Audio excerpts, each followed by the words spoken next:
So this is a big story everybody's talking about, obviously. The Oscars got very heated last night. We've already played this once for you, but we're going to play it again here, where Will Smith slaps Chris Rock on stage during the live broadcast after a joke about his wife. Watch this. Jada, I love you. G.I. Jane 2, can't wait to see it. All right?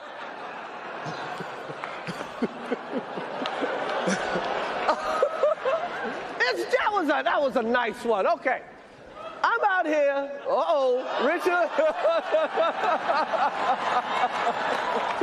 Oh, wow. Wow. Will Smith just smacked the out of me. Keep my wife's name out your f***ing mouth. Wow, dude. Yes. It was a G.I. Jane joke. Keep my wife's name out your f***ing mouth. I'm going to, okay? Okay. That was a greatest night in the history of television. Okay. Okay.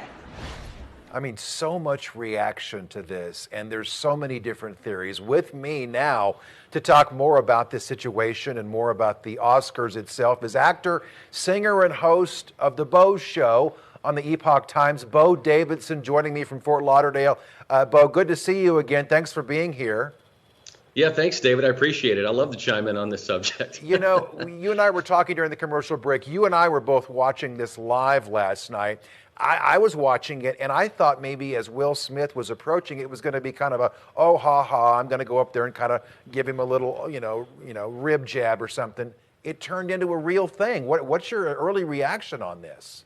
Well, at first I thought it was fake. And David, I agree with you about how I thought it was going to go down, simply because Will was laughing at the joke as Chris Rock told it. It was only really after Jada had this reaction that I think his tune changed. But when he went up there, I was expecting the same thing as you, David. I thought it might be a slap on the wrist. It might be something fake, but it wasn't. Chris Rock had his hands behind his back. I don't think he was expecting that Will would completely strike him across the face in the way that he did. And even when Will came back to the audience, he still kind of had a smile on his face. But then when he sat down and said those expletives 2 times in a row, it became very, very real. And of course, in real time, the Oscars cut the sound, but then later, all of us, I think, have now seen exactly what he was saying. I was stunned by it. It was one of the most riveting moments in television history that I can recall. It was something that, if unplanned, which I think that it was unplanned, completely changed the dynamic of a 3-hour, 40-minute-long broadcast that was otherwise very boring.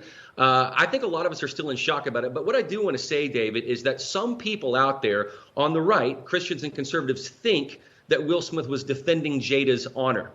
And I take issue with that because I don't think he was defending her honor. They're in an open marriage. This has been kind of common knowledge for a while now. He lets other men sleep with her. So I don't see it as a defense of her honor at all. And furthermore, the Academy says that they don't condone any violence. That's different from condemning violence. They were quick all night to talk about Trump and Mitch McConnell. The very toxic masculinity that they blame on Mitch McConnell is exactly what we saw Will Smith do, frankly.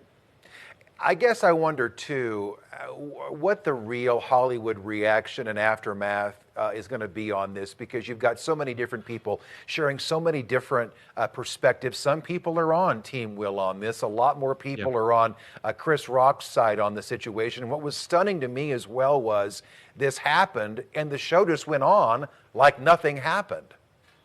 Well, there was an assault that happened. Let's be very honest about what happened. They're supposed to be against violence. They're supposed to be about tolerance and love. Will Smith said in his acceptance speech, ironically, he wanted to be a vessel of love.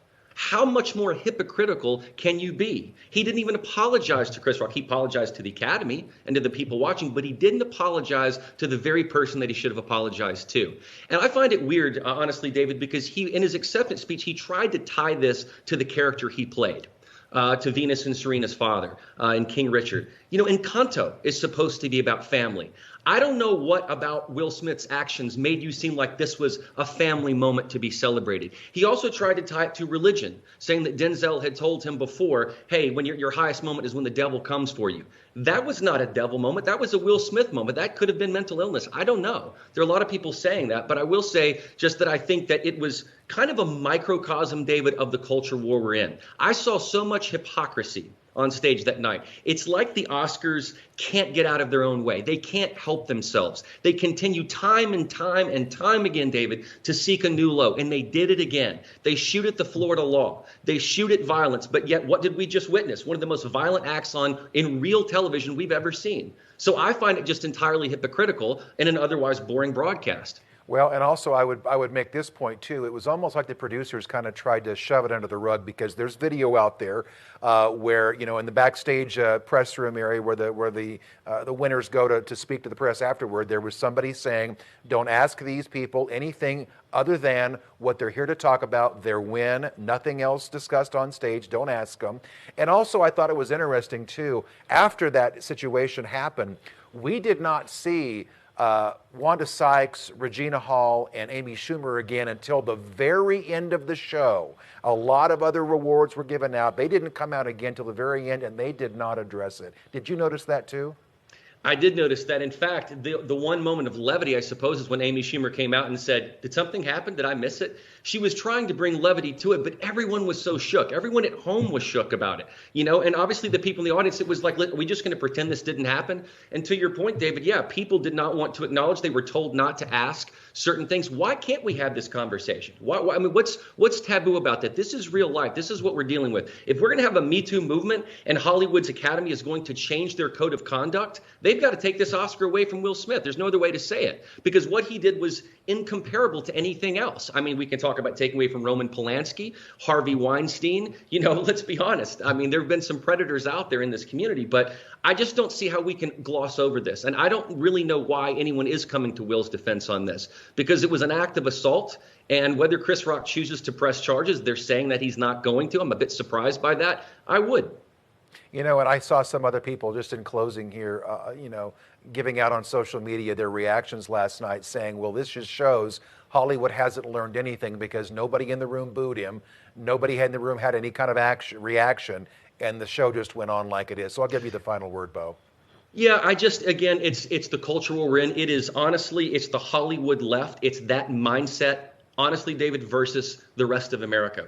There are two contrasting worldviews right now of what kind of country we're living in. And Hollywood still sees itself the exact same way. They want to say gay 50 times, even though the Florida bill doesn't even have the word gay in it. They want to condemn violence, but they won't say anything bad about what Will Smith did, even in their statement after it. They could not condemn it. They just said, we don't condone it. To me, to say we don't condone it and to condemn it are two entirely different things. Don't talk about family when everything you're doing is anti-family. Don't talk about children when you're being anti-child when it comes to transgender education in K through 3 levels.